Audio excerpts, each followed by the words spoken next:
Почему гиалуронка, которую ты пьешь, может не работать? Ты пьешь гиалуронку, а результаты нулевые. Секрет в том, что не каждая форма реально усваивается. Большая молекула гиалуроновой кислоты действительно плохо проходит через кишечный барьер.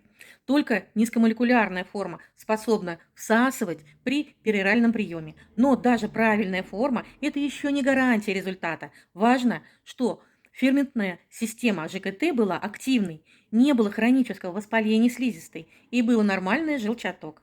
Сохранилась достаточная гиалуроновая кислота. Это не питание хряща, это компоненты суставной среды.